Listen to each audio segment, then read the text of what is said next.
캐나다 교환학생이 한국 병원을 경험하고 큰 충격을 받았다고 합니다. 해당 사연은 해외 커뮤니티에 올라온 사연자의 실제 사연을 바탕으로 재구성된 이야기입니다. 감동 브릿지 오늘의 사연 시작하겠습니다. 그 전에 잠깐 구독, 좋아요, 알림 설정 부탁드립니다. 안녕하세요. 저는 프랑스 파리에서 온 23살 교환학생 클레르라고 합니다. 작년 가을 캐나다 토론토 대학교에 교환학생으로 입학하게 되었는데요. 그때는 제가 이 경험을 통해 인생이 완전히 바뀔 거라곤 상상도 못했답니다. 파리의 소르본 대학에서 국제관계학을 공부하던 저는 늘 다양한 문화를 경험하고 싶었어요. 그래서 교환학생 프로그램에 지원했고 다행히 토론토 대학교에 합격하게 되었죠. 캐나다는 다문화 사회로 유명하니까 정말 기대가 컸습니다. 가족들과 친구들은 조심해라며 걱정했지만 저는 너무 설레어 밤잠도 제대로 이루지 못했어요. 토론토에 도착한 첫날, 저는 캠퍼스의 웅장함에 입이 떡 벌어졌어요. 빅토리아 양식의 고풍스러운 건물들과 현대적인 시설이 조화를 이루는 모습이 너무 인상적이었거든요. 오리엔테이션 기간 동안 저는 독일, 이탈리아, 영국, 호주 등 다양한 국적의 친구들을 사귀게 되었습니다.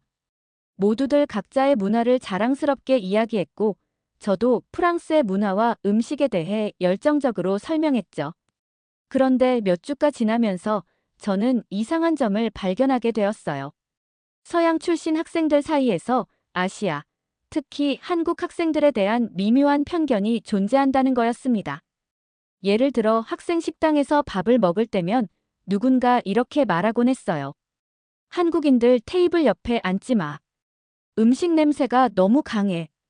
또 다른 친구는 한국 학생들은 항상 자기들끼리만 어울려. 너무 폐쇄적이야. 라고 말하기도 했죠. 처음에는 그냥 문화적 차이라고 생각했습니다. 프랑스인인 저도 가끔 프랑스인들은 냄새나고 불친절하다는 편견을 경험한 적이 있으니까요. 그래서 별로 깊게 생각하지 않았어요. 하지만 그런 말들이 반복될수록 저도 모르게 그 편견을 받아들이고 있는 제 자신을 발견하게 되었습니다. 어느 날 오후 도서관에서 시험 공부를 하고 있었어요. 집중이 잘 되지 않아서 잠시 고개를 들어 주변을 둘러보는데 그때 처음 민수를 보게 되었죠. 구석자리에 홀로 앉아 책에 완전히 몰입해 있는 모습이었습니다. 유난히 조용하고 눈에 띄지 않는 그 학생이 왜 그렇게 제 시선을 끌었는지 모르겠어요.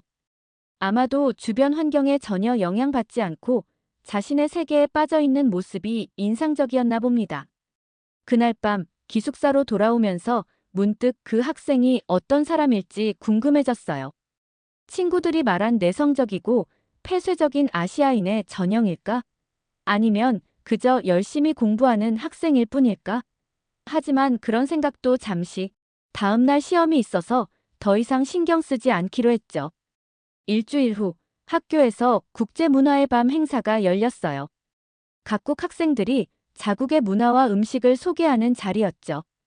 프랑스 유학생들과 함께 크로와상, 치즈, 와인 등을 준비했는데 반응이 정말 좋았습니다.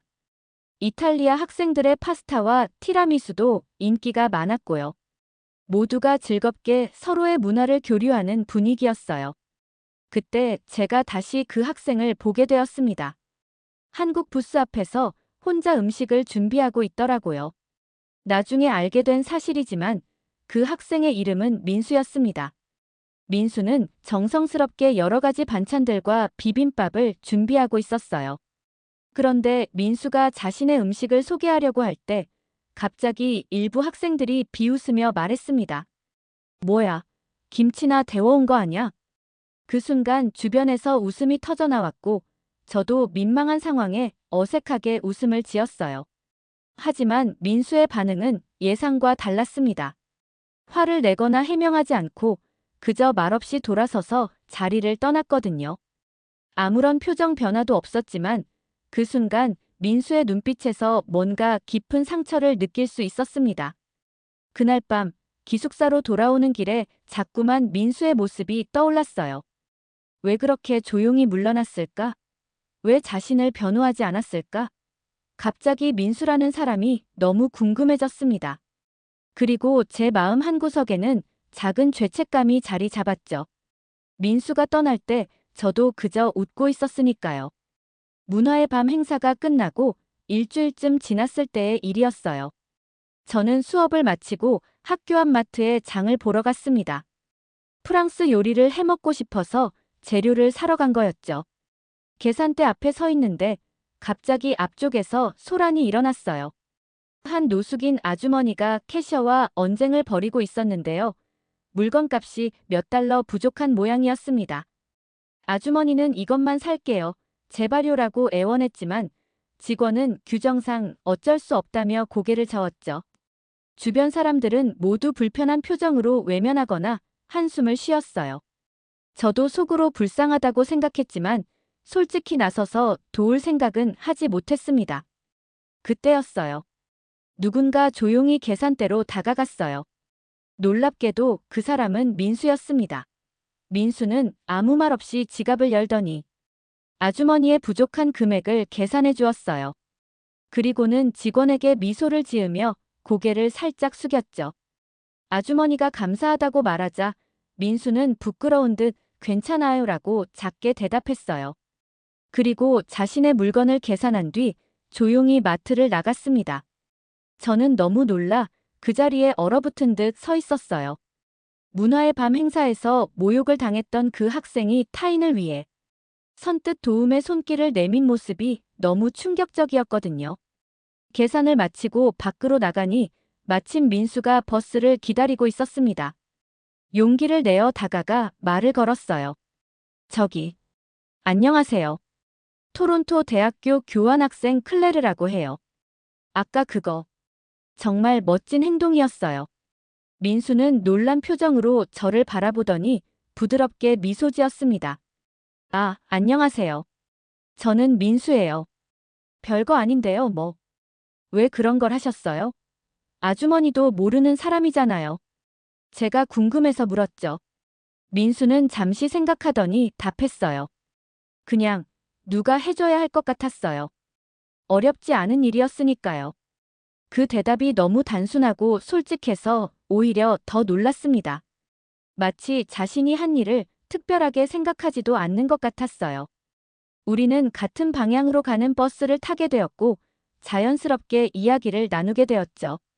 민수는 한국에서 영문학을 전공하다가 교환학생으로 온 24 학생이었어요. 조용하고 내성적인 성격이지만 대화를 나누어 보니 정말 사려 깊고 지적인 사람이라는 걸 알 수 있었습니다. 영어 발음은 서툴렀지만 생각은 깊고 명확했죠. 그가 말하는 한국 문화, 가족 이야기, 그리고 토론토에서의 경험을 들으면서 시간 가는 줄 몰랐어요. 버스에서 내릴 때 제가 용기를 내서 물었습니다. 혹시 이번 주말에 시간 있으세요? 커피라도 마시면서 이야기 더 나눠요. 민수는 잠시 놀란 듯 하더니 곧 미소 지으며 고개를 끄덕였어요. 네, 좋아요.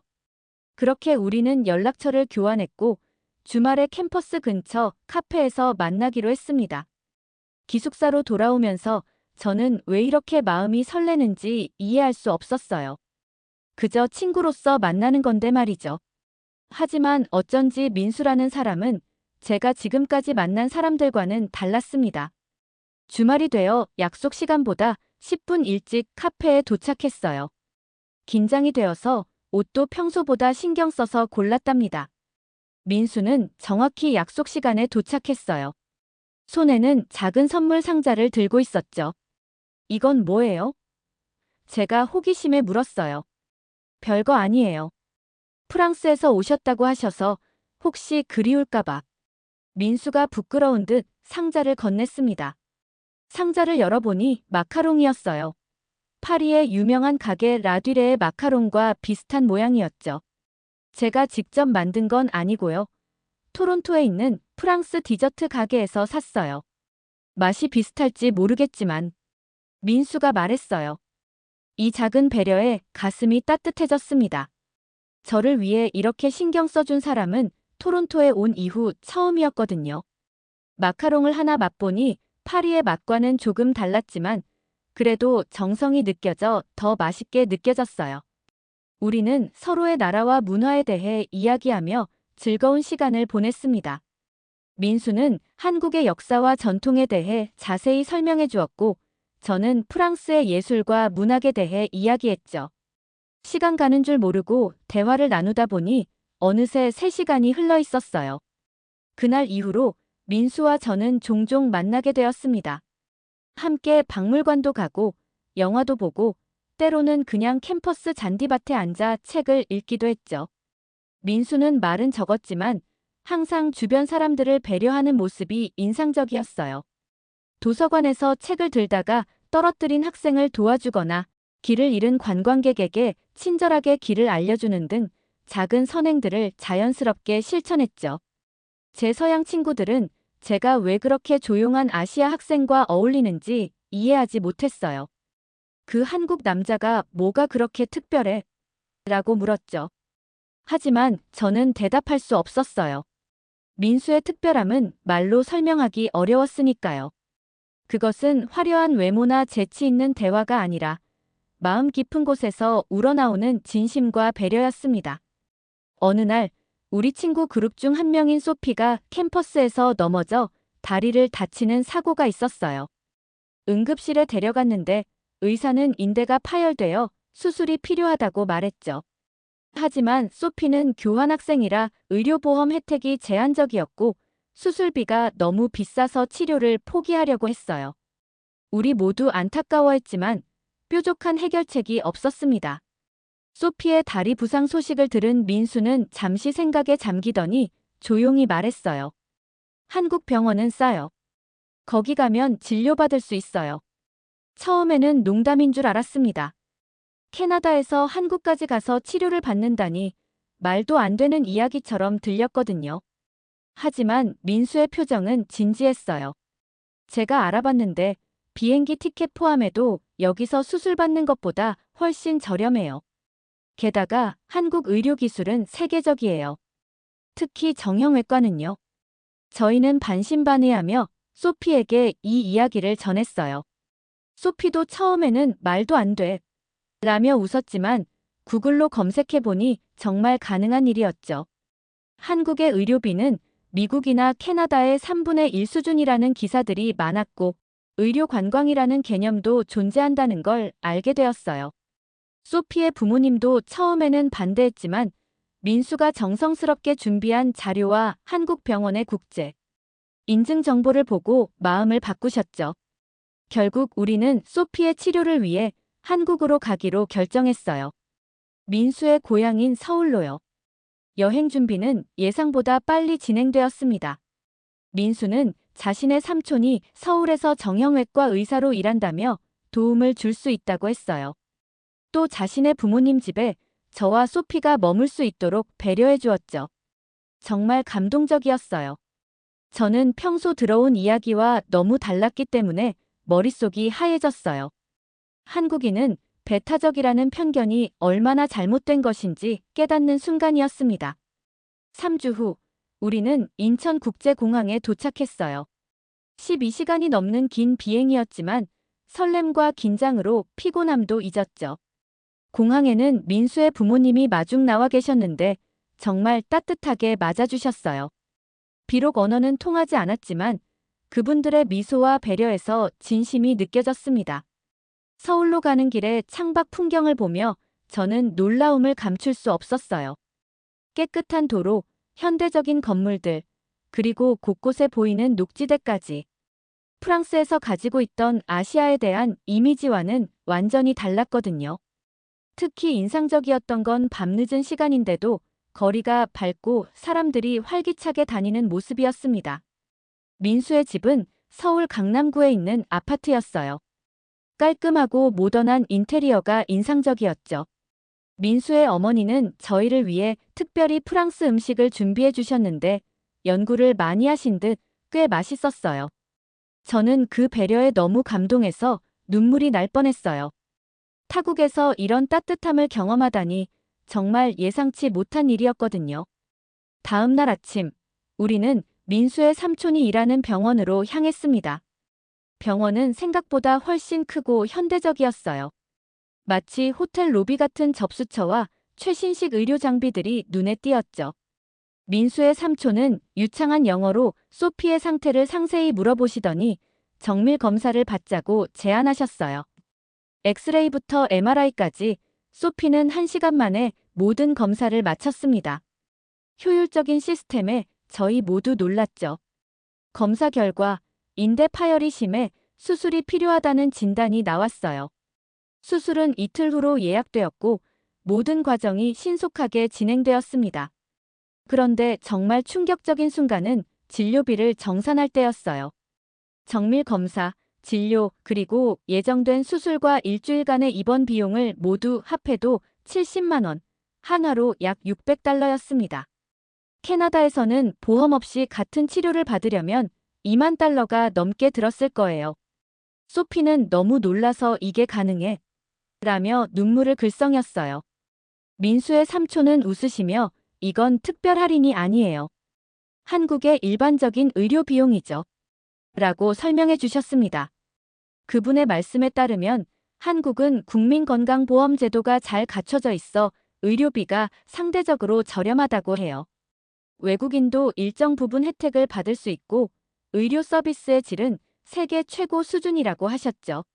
수술 날짜를 기다리는 동안 민수는 저희에게 서울을 구경시켜 주었어요. 고궁부터 현대적인 쇼핑몰까지 전통과 현대가 공존하는 서울의 모습이 너무 매력적이었습니다.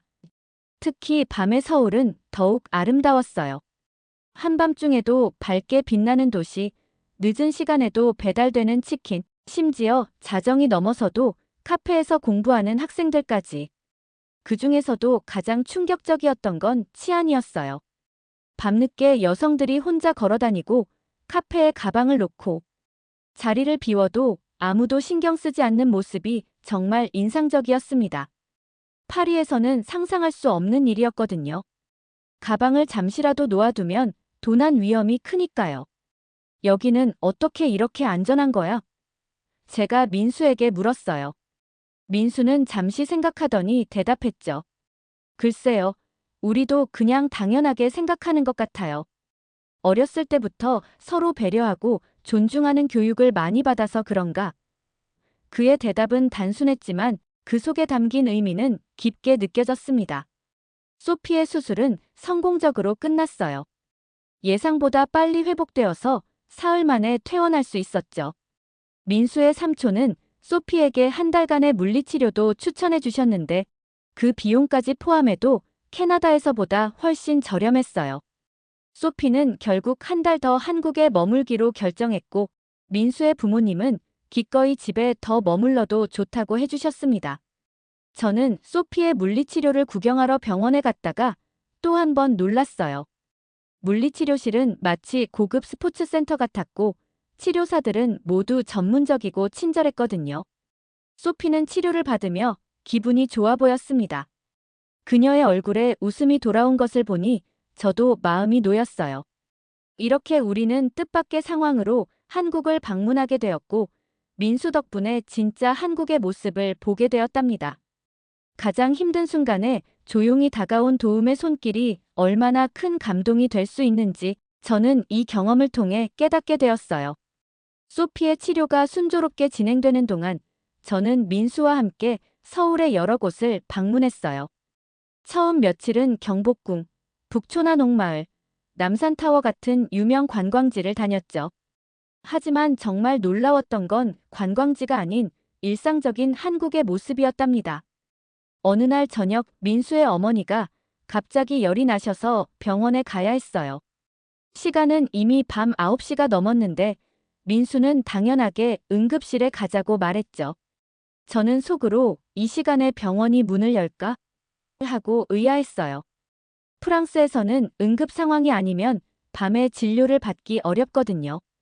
민수는 동네 의원은 보통 오후 6시 이후에는 문을 닫지만 대학병원 응급실은 24시간 운영한다고 설명해 주었어요. 우리는 근처 종합병원 응급실로 갔는데 그곳은 밤 시간에도 여러 환자들이 있었답니다. 의사 선생님은 친절하게 진찰하시고 약까지 처방해 주셨는데 그 비용이 고작 15만 원이었어요. 약국도 바로 옆에 있어서 편리했고 약값도 5천 원 정도로 저렴했습니다. 저는 너무 놀라 입이 떡 벌어졌어요. 민수야, 이게 정상적인 진료비야? 제가 믿기지 않아 물었죠. 민수는 웃으며 대답했어요. 네, 국민건강보험 덕분에 저렴해요. 외국인은 조금 더 내지만 그래도 많이 비싸진 않아요. 이런 경험들이 쌓이면서 저는 한국 의료 시스템의 효율성과 접근성에 깊은 인상을 받았어요. 프랑스도 의료 시스템이 좋다고 알려져 있지만 한국의 신속함과 편리함은 정말 대단했습니다. 한국에서의 또 다른 충격은 음식 문화였어요. 처음에는 매운 음식에 적응하기 힘들었지만 점점 그 맛에 매료되기 시작했죠. 특히 놀라웠던 건 배달 문화였어요. 밤 1시에도 치킨이 배달되고 심지어 냉면이나 갈비찜 같은 복잡한 음식도 집으로 가져다 줬거든요. 프랑스에서는 상상도 할 수 없는 일이었습니다.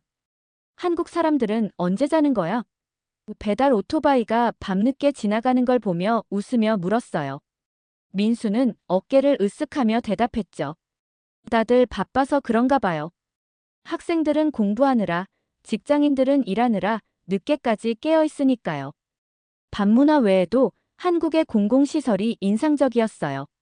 지하철은 깨끗하고 정확했으며 공원들은 잘 관리되어 있었습니다. 공공화장실도 무료인데다 깨끗해서 놀랐고요. 이런 것들이 모두 시민의식의 결과라고 민수는 설명해 주었어요. 제가 가장 충격을 받은 건 치안이었어요. 한 번은 카페에서 노트북과 가방을 놓고 화장실에 다녀온 적이 있었는데 민수는 전혀 걱정하지 않더라고요. 프랑스였다면 절대 상상할 수 없는 일이었죠. 실제로 아무 일도 없었고 민수 말로는 이게 한국에서는 흔한 일이랍니다. 여기서는 밤에 여자 혼자 다녀도 괜찮아? 제가 궁금해서 물었어요. 물론이죠. 완전히 안전하다고 할 수는 없지만 대부분 괜찮아요. 여성들이 밤늦게 혼자 귀가하는 것도 흔한 일이에요. 이건 정말 부러운 점이었어요. 파리는 아름다운 도시지만 밤에는 항상 조심해야 하거든요. 여성 혼자 늦은 시간에 돌아다니는 건 위험할 수 있죠. 민수네 가족들과 함께 지내면서 한국 가정 문화도 체험할 수 있었어요. 매일 아침 민수의 어머니는 우리를 위해 풍성한 아침 식사를 준비해 주셨죠. 김치, 된장국, 계란말이 등 다양한 반찬들이 식탁에 올라왔어요. 처음에는 아침부터 이렇게 많이 먹는 것이 신기했지만 곧 그 맛에 빠져들었답니다. 민수의 아버지는 매우 바쁜 회사원이셨지만 주말에는 항상 가족과 시간을 보내셨어요. 함께 등산도 가고 박물관도 방문했죠. 가족 간의 유대감이 강하다는 걸 느낄 수 있었습니다. 소피의 치료가 계속되는 동안 저는 한국어 공부에도 도전했어요. 민수와 그의 가족들 덕분에 기본적인 인사말과 간단한 표현들을 배울 수 있었죠. 안녕하세요, 감사합니다, 맛있어요 같은 말들을 사용할 때마다 한국 사람들이 반갑게 웃어주시는 게 너무 좋았어요. 한국에 머무는 동안 또 하나 놀라웠던 건 인터넷 속도였어요. 카페, 지하철, 심지어 산 정상에서도 빠른 와이파이가 잘 터졌죠. 영상통화로 프랑스 가족들에게 한국의 모습을 보여줄 때마다 끊김없이 선명하게 전송되었어요. 프랑스에서는 종종 연결이 불안정했는데 말이죠. 이렇게 날마다 새로운 경험을 하며 한국에 대한 제 편견은 완전히 깨져갔어요. 그동안 알고 있던 아시아의 이미지와는 너무 달랐거든요. 첨단 기술과 전통이 공존하는 이 나라는 매일 저를 놀라게 했답니다. 한국 생활 2주째. 저는 정말 잊지 못할 경험을 하게 되었어요. 그날은 민수와 함께 서울 시내의 전통시장을 구경하기로 한 날이었죠. 명동을 지나 종로 쪽으로 걸어가고 있었는데 갑자기 앞쪽에서 소란이 일어났어요. 길모퉁이에서 폐지를 줍고 계시던 할머니 한 분이 넘어지신 것이었어요. 할머니가 끌고 다니던 손수레에 폐지가 가득 쌓여 있었는데 그만 균형을 잃고 쓰러지신 모양이었죠. 할머니는 다리를 다치신 듯 일어나지 못하고 계셨어요. 그 순간 정말 놀라운 일이 벌어졌습니다. 주변에 있던 사람들이 하나둘 다가와 할머니를 도와주기 시작한 거예요. 양복을 입은 직장인 아저씨가 제일 먼저 달려와 할머니를 부축했고, 곧이어 주부로 보이는 분이 물티슈를 꺼내 할머니의 손과 다리를 닦아주셨어요. 대학생으로 보이는 청년은 즉시 휴대폰으로 구급차를 불렀고요. 특히 인상적이었던 건 교복을 입은 여고생의 행동이었어요. 그 학생은 주저없이 도로로 뛰어나가 다가오는 차들을 막아 세웠죠. 손을 들어 교통을 정리하면서 구급차가 올 공간을 확보하는 모습이 마치 영화의 한 장면 같았어요. 그 어린 나이에 그런 용기와 침착함을 보여주다니 정말 감동적이었습니다. 구급차가 도착할 때까지 무려 20명이 넘는 시민들이 자발적으로 할머니를 도왔어요. 누군가는 생수병을 건네고 또 다른 사람은 자신의 외투를 벗어 할머니에게 덮어드렸죠. 할머니의 폐지술에는 근처 가게 주인이 자신의 가게 앞에 잠시 보관해주겠다고 나섰고요. 그 광경을 보며 저는 숨이 멎는 줄 알았어요. 서로 모르는 사람들이 이렇게 자연스럽게 협력하는 모습을 본 적이 없었거든요. 8이라면 어땠을까요? 아마 몇몇은 도울지 모르지만 대부분은 바쁘다는 핑계로 지나갔을 거예요. 하지만 여기 서울에서는 모두가 주저없이 도움의 손길을 내밀었답니다. 구급차가 할머니를 병원으로 모시고 간 후 저는 민수에게 물었어요. 항상 이런 일이 있을 때마다 사람들이 이렇게 도와주는 거야? 민수는 잠시 생각하더니 대답했어요. 그런 것 같아요. 특별한 일은 아니에요. 그냥 서로 돕는 게 당연하다고 생각하니까요. 그 말이 저를 깊이 생각하게 만들었어요. 당연한 일이라니. 어쩌면 진정한 문명이란 이런 것이 아닐까요? 화려한 건물이나 첨단 기술이 아니라 서로를 배려하는 마음 말이에요. 그날 이후로 저는 한국의 거리를 더 주의 깊게 관찰하기 시작했어요. 그리고 깨달았죠. 작은 배려와 도움의 순간들이 일상 곳곳에 숨어 있다는 걸요. 지하철에서 노약자에게 자리를 양보하는 학생들, 무거운 짐을 든 임산부를 도와주는 행인들, 길을 잃은 외국인 관광객에게 친절히 길을 알려주는 시민들. 이런 작은 행동들이 모여 따뜻한 사회를 만들고 있었어요. 특히 기억에 남는 건 한강공원에서 목격한 광경이었어요. 갑자기 비가 내리기 시작했는데 한 할아버지가 우산 없이 걸어가고 계셨죠.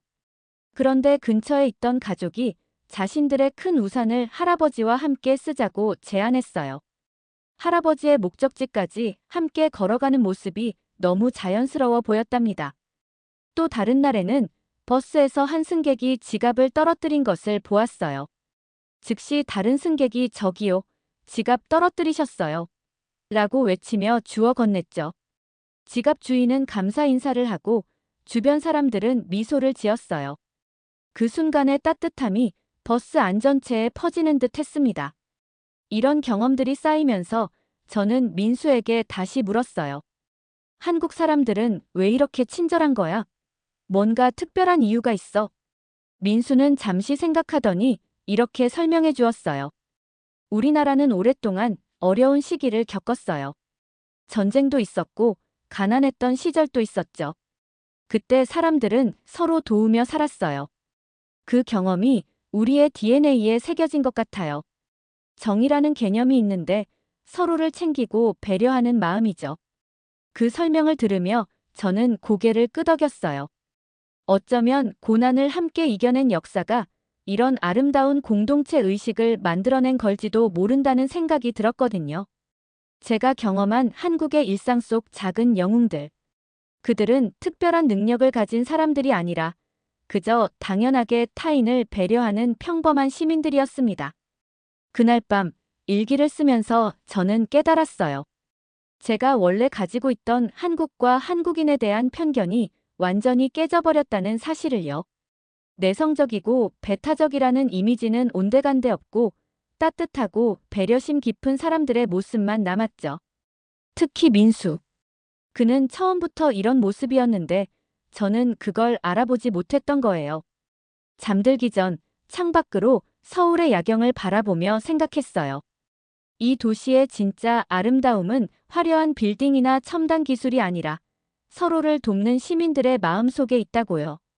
그리고 그런 마음을 가진 사람들이 모여 사는 나라가 바로 한국이라는 걸 말이죠.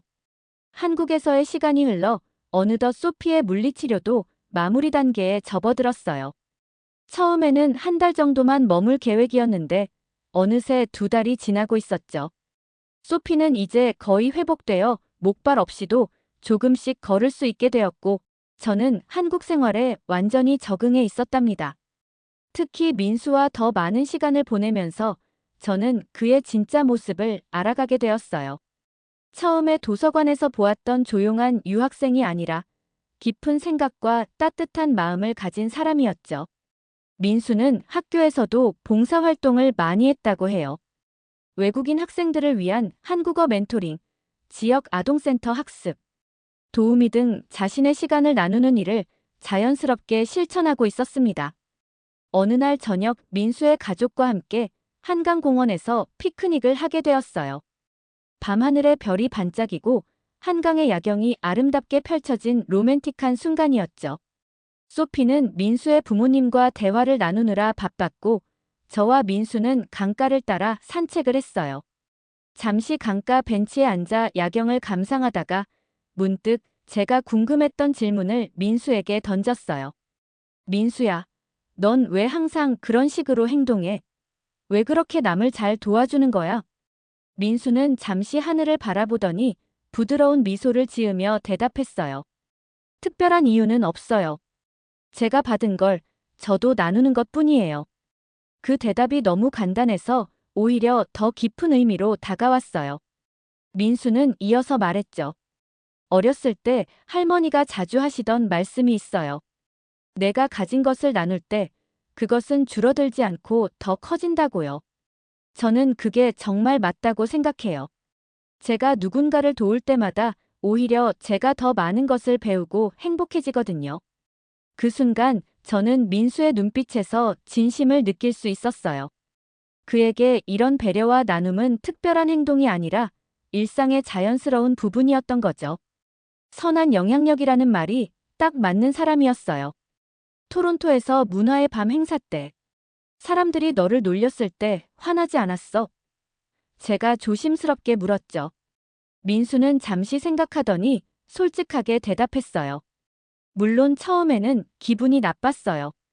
하지만 곧 이해했죠. 그건 악의가 아니라 그저 무지에서 비롯된 거라는 걸요. 사람들은 자신이 경험해보지 못한 것에 대해 편견을 갖기 마련이잖아요. 그 말을 듣는 순간 제 마음에 뭔가가 확 와닿았어요. 저도 똑같은 편견을 가지고 있었잖아요. 한국인은 내성적이고 배타적이라는 선입견. 그렇게 쉽게 다른 사람을 판단했던 제 자신이 부끄러워졌습니다. 미안해, 민수야. 나도 처음에는 그런 편견을 가지고 있었어. 제가 솔직하게 고백했어요. 민수는 따뜻하게 웃으며 말했죠. 괜찮아요. 중요한 건 지금 클레르가 직접 경험하고 느낀 것이잖아요. 편견은 경험으로 깨는 거예요. 그날 밤 민수와의 대화는 저에게 깊은 생각을 하게 만들었어요. 진정한 국제 감각이란 무엇일까요? 단순히 다양한 나라를 여행하거나 외국어를 유창하게 구사하는 것만이 아니라 다른 문화와 사람들을 열린 마음으로 이해하는 것이 아닐까요?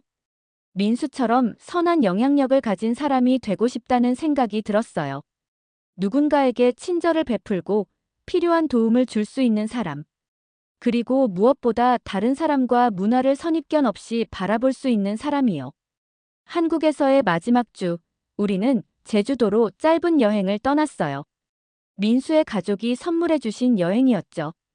에메랄드빛 바다와 화산섬의 독특한 풍경, 그리고 친절한 제주 사람들까지. 모든 것이 완벽했어요. 제주 올레길을 걸으며 민수와 나눈 대화도 잊을 수 없어요. 한국에 와서 가장 좋았던 점이 뭐예요? 민수가 물었죠. 저는 잠시 생각하다가 대답했어요. 사람들이요. 한국의 아름다운 풍경이나 맛있는 음식, 편리한 시스템도 좋았지만 무엇보다 사람들의 따뜻함이 가장 인상적이었어요. 특히 민수, 내가 보여준 모습들이 말을 끝까지 잊지 못했어요. 갑자기 감정이 북받쳐서 눈물이 글썽였거든요. 처음 만났을 때 저는 민수를 그저 조용한 아시아 학생 정도로만 봤는데 이제는 그가 제 인생에서 가장 소중한 친구 중 한 명이 되었다는 사실이 믿기지 않았어요. 민수는 제 감정을 이해한 듯 조용히 웃으며 말했죠. 클레르가 한국을 좋아해 주어서 정말 기뻐요. 하지만 더 기쁜 건 클레르를 친구로 사귀게 된 거예요. 그 순간 저는 깨달았어요. 진정한 여행이란 단순히 장소를 바꾸는 것이 아니라 관점을 바꾸는 것이라는 걸요. 한국이라는 나라와 민수라는 사람을 통해 저는 세상을 보는 새로운 눈을 얻게 되었답니다. 제주도의 해변에 앉아 일몰을 바라보며 저는 마음속으로 다짐했어요. 이 경험을 그저 좋은 추억으로만 간직하지 않고 저도 민수처럼 제가 받은 것을 나누는 사람이 되겠다고요. 그것이 제가 한국에서 배운 가장 소중한 교훈이었으니까요. 한국에서의 2달이 지나고 드디어 프랑스로 돌아가는 날이 되었어요. 인천국제공항에는 민수와 그의 가족들이 저와 소피를 배웅하러 나와 있었죠. 민수의 어머니는 손수 만드신 김밥을 비행기에서 먹으라며 챙겨주셨고 아버지는 작은 기념품을 선물해 주셨어요. 한복을 입은 작은 인형이었는데 너무 귀여웠답니다. 이별의 순간 저는 북받치는 감정을 주체할 수 없었어요. 민수의 가족들과 하나씩 포옹하며 감사 인사를 전했죠. 마지막으로 민수와 마주 섰을 때는 뭐라고 말해야 할지 모르겠더라고요. 고마워, 민수야. 정말 모든 것이. 목이 메어 말을 잇지 못했어요. 민수는 따뜻한 미소로 말했죠. 우리 곧 다시 만날 거예요. 토론토에서요. 눈물을 참으며 고개를 끄덕였어요. 그래요. 우리는 곧 토론토에서 다시 만날 거예요. 하지만 그때의 저는 지금과는 다른 사람이 되어 있을 거라는 생각이 들었습니다. 비행기 안에서 창밖을 바라보며 지난 2달을 돌아봤어요. 처음 한국에 갔을 때와 지금의 제 모습은 너무나도 달랐거든요. 무엇보다 다른 문화를 바라보는 제 시선이 완전히 변했답니다. 이제는 선입견 없이 사람과 문화를 있는 그대로 보려고 노력하게 되었어요. 파리에 도착한 날, 부모님과 친구들이 공항에서 저를 반겨주었어요. 모두들 한국에서의 경험이 궁금하다며 질문을 쏟아냈죠. 저는 최대한 자세히 한국에서의 추억을 이야기했어요. 특히 한국 의료 시스템의 효율성, 시민들의 배려심, 그리고 안전한 사회 분위기에 대해 열정적으로 설명했답니다. 그런데 놀랍게도 일부 친구들은 반신반의하는 표정이었어요. 진짜? 아시아가 그렇게 발전했다고? 그냥 좋은 곳만 보여준 거 아닐까? 라고 의심하더라고요. 그 순간 저는 민수의 모습이 떠올랐어요. 문화의 밤 행사에서 모욕을 당했을 때도 화내지 않고 이해하려 했던 그의 모습이요. 저도 짜증내지 않고 차분하게 설명했죠. 직접 가봐. 그럼 내 말이 진실이라는 걸 알게 될 거야. 대학교로 돌아간 후 저는 이전과는 다른 삶을 살기 시작했어요. 먼저 국제학생회에 자원봉사자로 가입했답니다. 새로 오는 교환학생들이 프랑스 생활에 적응할 수 있도록 돕는 일이었죠. 특히 아시아 학생들에게 더 관심을 기울였어요. 그들이 어떤 어려움을 겪는지 이제는 조금이나마 이해할 수 있었으니까요.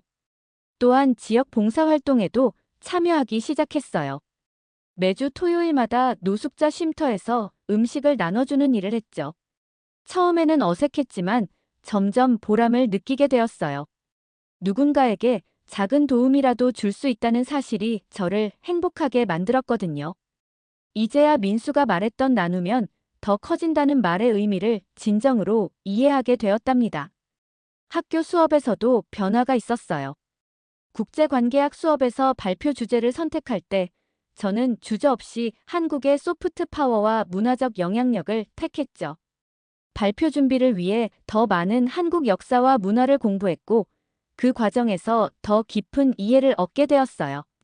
발표 당일, 저는 한국에서의 경험을 바탕으로 한국에서 배운 시민의식과 따뜻함에 대해 이야기했어요. 한국의 빠른 경제 발전뿐만 아니라 그 이면에 있는 사람들의 근면함과 배려심에 초점을 맞췄죠. 제 진심이 전해졌는지 발표가 끝난 후 많은 친구들이 박수를 쳐주었고 교수님도 깊이 있는 관점이라며 칭찬해 주셨어요. 그 발표 이후 몇몇 친구들이 한국에 대해 더 알고 싶다며 저에게 질문을 해왔어요. 저는 기쁜 마음으로 알고 있는 모든 것을 공유했고 심지어 간단한 한국어 표현도 가르쳐 주었죠. 제가 미약하게나마 문화관 다리 역할을 하고 있다는 생각에 뿌듯했답니다. 민수와는 계속 연락을 주고받았어요. 매주 화상통화를 했는데 그 시간이 일주일 중 가장 기다려지는 순간이 되었답니다. 민수는 토론토에서의 학교 생활을, 저는 파리에서의 새로운 활동들을 서로 나누었죠. 특히 기뻤던 건 민수가 문화의 밤 행사에서 한국 음식을 다시 소개하는 기회를 가졌다는 소식이었어요. 이번에는 더 많은 학생들이 관심을 보였고 김치와 불고기가 큰 인기를 끌었다고 하더라고요. 편견이 조금씩 깨지고 있다는 증거처럼 느껴져서 정말 기뻤습니다. 제 삶의 작은 변화들이 모여 큰 차이를 만들어내고 있었어요. 예전에는 그저 자기 일에만 바빴던 제가 이제는 주변을 더 넓게 바라보고 도움이 필요한 사람들에게 손을 내밀 수 있게 되었으니까요. 그리고 그 모든 변화의 시작점에 민수와 한국이라는 나라가 있었답니다. 파리로 돌아온 지 반년이 지난 어느 봄날이었어요.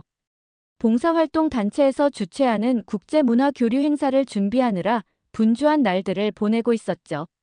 제가 직접 기획에 참여한 첫 행사였기 때문에 더욱 의미가 컸답니다. 이번 행사의 주제는 세계의 친절함이었어요. 각국의 문화에서 발견할 수 있는 배려와 나눔의 정신을 소개하는 자리였죠. 자연스럽게 저는 한국 부스를 맡기로 했어요. 한국의 정문화와 상부상조 정신을 소개하고 싶었거든요. 행사 준비를 위해 파리에 있는 한국문화원도 방문하고 한국인 유학생들과도 교류하며 자료를 모았어요.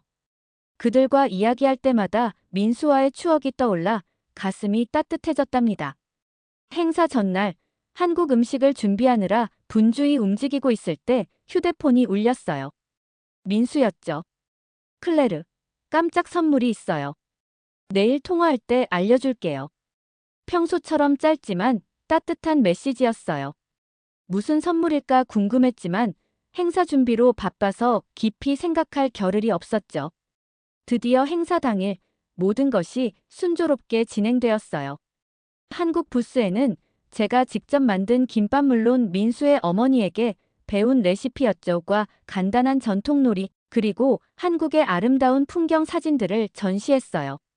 특히 인상적이었던 건 제가 한국에서 경험한 작은 영웅들의 사례를 모아 만든 영상이었답니다. 폐지 줍는 할머니를 도왔던 시민들, 비 오는 날 우산을 함께 나눠 쓰던 사람들, 그리고 물론 민수의 이야기도 포함되어 있었죠. 행사장은 금세 방문객들로 가득 찼어요. 많은 사람들이 한국 부스에 관심을 보였고 김밥은 순식간에 동이 났답니다. 저는 행복한 마음으로 한국의 문화와 제 경험을 이야기했어요. 어떤 노부부는 제 이야기를 듣고 다음 여행지로 한국을 생각해 볼게요라고 말씀하시더라고요. 그 말을 들으니 제가 작은 문화대사가 된 것 같아 뿌듯했어요. 행사가 거의 마무리될 무렵 갑자기 누군가가 제 어깨를 톡톡 두드렸어요. 뒤돌아보니 민수였어요. 저는 너무 놀라 심장이 쿵쾅거렸어요. 꿈을 꾸는 것 같았죠. 민수, 어떻게 여기에? 제가 믿기지 않는 목소리로 물었어요. 민수는 환하게 웃으며 대답했죠. 깜짝 선물이라고 했잖아요. 어떻게 클레르의 첫 국제 행사에 안 올 수 있겠어요? 알고 보니 민수는 교환학생 프로그램이 끝나고 한국으로 돌아간 후 프랑스 교환학생을 지원했던 거예요. 그리고 마침 파리의 대학에 합격해서 이번 학기부터 공부하게 되었다고 했죠. 그 소식을 듣자마자 저는 너무 기뻐서 민수를 꼭 안아버렸어요. 정말 믿을 수 없어. 이제 우리 자주 만날 수 있겠네. 민수도 기쁜 표정으로 고개를 끄덕였죠. 네, 이번엔 클레르가 저에게 프랑스를 소개해줄 차례예요. 그날 저녁 행사가 끝난 후 민수와 함께 센 강변을 거닐었어요. 에펠탑의 반짝이는 불빛 아래서 우리는 지난 시간들과 앞으로의 계획에 대해 이야기했죠. 민수는 한국에서 가져온 작은 선물을 건네주었어요. 한복을 입은 작은 인형 2개였는데 하나는 제가 공항에서 받았던 것과 비슷했고 다른 하나는 그것과 쌍을 이루는 남자 인형이었죠. 우리의 우정을 기념하는 거예요. 민수가 수줍게 말했어요. 그 말에 가슴이 따뜻해졌어요. 우리의 만남은 우연이었을지 모르지만 이렇게 소중한 인연으로 이어질 줄은 몰랐으니까요. 알아. 내가 내 인생을 바꿨어. 민수야. 제가 진심을 담아 말했어요. 민수는 미소 지으며 대답했죠. 클레르도 제 인생을 바꿨어요. 서로에게 좋은 영향을 준 거죠. 그 순간 저는 문득 깨달았어요. 진정한 국제 교류란 이런 것이 아닐까요? 단순히 다른 나라를 방문하거나 외국어를 배우는 것이 아니라 마음과 마음이 만나 서로를 더 나은 사람으로 변화시키는 것 말이에요. 다음 날 민수는 제 가족을 만나게 되었어요. 부모님은 그동안 제가 자주 이야기했던 그 한국 친구를 드디어 만나게 되어 무척 기뻐하셨죠. 민수는 정중하게 준비해온 선물을 드리며 유창한 프랑스어로 인사를 건넸어요. 한국에 계신 그의 부모님께 배웠다고 하더라고요. 저녁 식사 자리에서 아버지가 민수에게 물으셨어요. 한국과 프랑스 사이에 이렇게 멋진 다리를 놓아주어서 고마워요. 민수는 겸손하게 대답했죠. 아니에요. 오히려 클레르가 더 큰 역할을 했어요. 저희 둘 다 서로의 문화를 존중하려고 노력했을 뿐이에요. 그 말에 우리 모두 미소 지었어요. 정말 그랬으니까요. 우리는 서로의 다름을 인정하고 존중하며 배워왔던 거예요. 이제 민수는 파리에서, 저는 토론토에서의 경험을 바탕으로 더 넓은 세계를 바라보게 되었어요. 우리는 각자의 위치에서 문화적 편견을 줄이고 이해의 다리를 놓는 작은 역할을 해나가고 있죠. 지금은 민수와 함께 파리의 아름다운 곳들을 탐험하는 중이에요. 루브르 박물관, 몽마르트 언덕, 그리고 작은 골목길의 카페들까지. 이제는 제가 민수에게 프랑스의 아름다움을 보여주는 차례니까요. 며칠 전 민수와 함께 영상통화로 토론토 친구들과 이야기했어요. 그때 놀림받았던 그 친구들이 이제는 민수에게 한국 여행 계획에 대한 조언을 구하더라고요. 세상은 이렇게 조금씩 변해가는 것 같아요. 오늘 밤 민수와 저는 에펠탑 아래서 사진을 찍었어요. 그리고 그 사진을 한국에 계신 민수의 부모님께 보냈죠. 서로 다른 두 문화, 두 사람이 만나 이렇게 아름다운 우정을 만들어냈다는 것이 너무나 감사하게 느껴졌습니다. 민수에게 물었어요. 우리의 만남이 정말 우연이었을까? 민수는 잠시 생각하더니 말했죠. 우연이든 필연이든 중요한 건 우리가 서로를 발견했다는 거예요. 맞아요. 저는 민수를 통해 한국이라는 나라와 문화를 발견했고, 더 나아가 저 자신의 새로운 모습도 발견했으니까요. 앞으로도 이 소중한 우정과 배움의 여정은 계속될 거예요. 지금 이 순간 저는 민수에게 영상통화를 걸며 말합니다. 한국이 나를 바꿨어.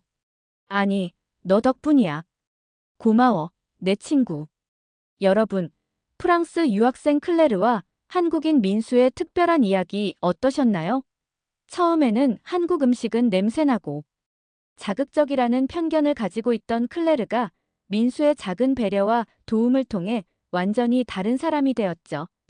특히 인상적이었던 것은 한국의 저렴하고 효율적인 의료 시스템, 밤늦게도 안전한 거리, 24시간 배달 문화 같은 편리함과 함께 넘어진 할머니를 돕는 시민들, 우산을 함께 쓰자고 제안하는 따뜻한 정이 공존하는 모습이었습니다. 이제는 봉사활동을 시작하고 한국 문화를 소개하며 한국의 시민의식을 주제로 발표까지 하는 한국 팬이 된 클레르의 모습이 감동적이지 않나요? 여러분도 외국에서 한국인에게 받은 도움이나 외국인에게 한국의 아름다움을 알려준 경험이 있으신가요? 여러분의 특별한 이야기를 댓글로 들려주세요. 여러분의 댓글은 감동 브릿지가 더 좋은 사연으로 찾아올 수 있는 원동력입니다. 오늘 사연이 좋았다면 구독, 좋아요, 알림 설정 부탁드리며 영상 끝까지 시청해주셔서 너무 감사드리고요. 감동 브릿지는 더 좋은 영상으로 다시 찾아뵙겠습니다. 늘 건강 조심하시고 알차고 즐거운 하루 되세요. 감동 브릿지였습니다. 고맙습니다. 그리고 늘 사랑합니다.